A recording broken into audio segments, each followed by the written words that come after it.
इथे गुरुजी, मी सगळी सफाई पूर्ण केली. मी आत येऊ शकतो का? नाही गुरुजी, हा खालच्या जातीचा मुलगा आहे. जर हा वर्गात आला तर आम्ही शिकणार नाही. हो आम्ही शिकणार नाही. हो आम्ही शिकणार नाही. ठीक आहे ठीक आहे ठीक आहे. तू जरा ऐक. शिकणं लिहिणं हे तुझं काम नाहीये. तू खालच्या जातीचा मुलगा आहे. तुझं काम आहे झाडू पोछा करणं. हे काम फक्त आहे वरच्या जातीच्या मुलाचं. जा जाऊन साफसफाई कर.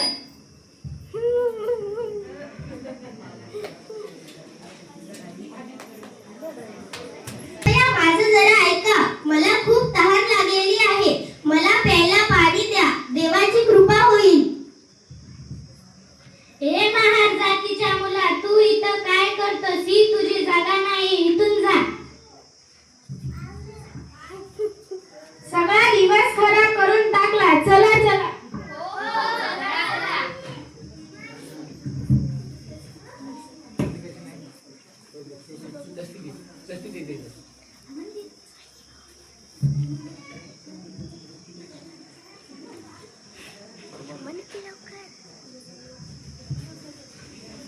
जगद्गुरु नमो नमः.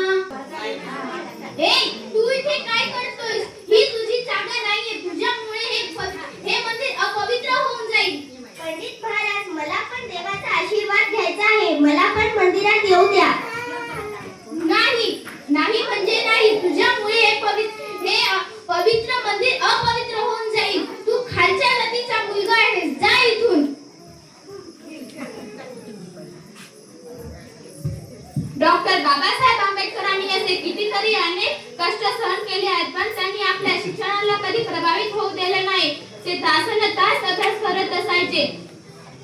छत्रपती शाहू महाराजांनी त्यांना इंग्लंडमध्ये उच्च शिक्षणासाठी पाठवलं. लंडनच्या प्रवासादरम्यान तिथे त्यांनी अनेक वाचनालयामध्ये जात होते.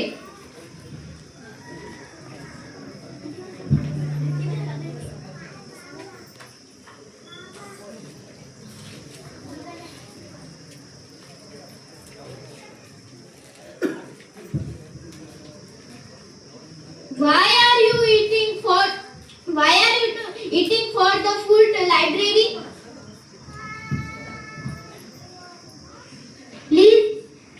Please forgive me, sir. I don't my cancel library. I need to study. Oh, I am so lucky. You are so such a great man.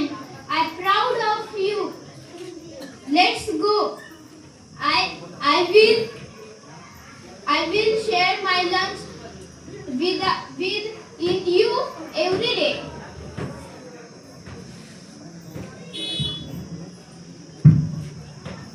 Doctor Babasaheb Ambedkar व इंग्लंडमधील व्यक्ती यांचा जवळ तुम्हाला समाधान असेल म्हणून मी तुम्हाला समजून सांगणार आहे. तर इंग्लंडमधील व्यक्ती म्हणतो बाबासाहेबांना, आपण इथे वाचनालयामध्ये का जेवण करतो? आपण कॅन्टीन मध्ये जाऊ, नाहीतर मी रद्द करणार आहे. मग बाबासाहेब म्हणतात, नाही माझी सदस्यता रद्द करू नका. प्लीज मला माफ करा. मला माझ्या समाजातील लोकांच्या भल्यांसाठी अभ्यास करायचा आहे. मला खूप अभ्यास करायचा आहे. तुम्ही प्लीज मला माफ करा. एक बार जाऊ द्या.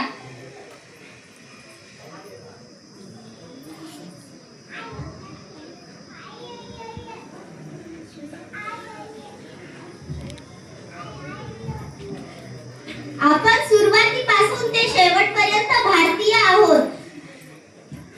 धर्म म्हणजे धर्म म्हणजे मनाची अवस्था आहे. जर आपल्याला आधुनिक एकीकृत संयुक्त भारत हवा असेल तर आपण धार्मिक शास्त्रांचा समप्रभुतेचा शेवट केलाच पाहिजे. मी तुम्हाला एवढंच सांगू इच्छितो की मी जसं माझ्यासाठी तुमच्यासाठी लढत आहे तसं तुम्ही तुमच्या हक्कासाठी आणि इतरांच्या हक्कासाठी लढा. तोच माझा पुनर्जन्म असेल. जा. हाच माझा पुनर्जन्म असेल.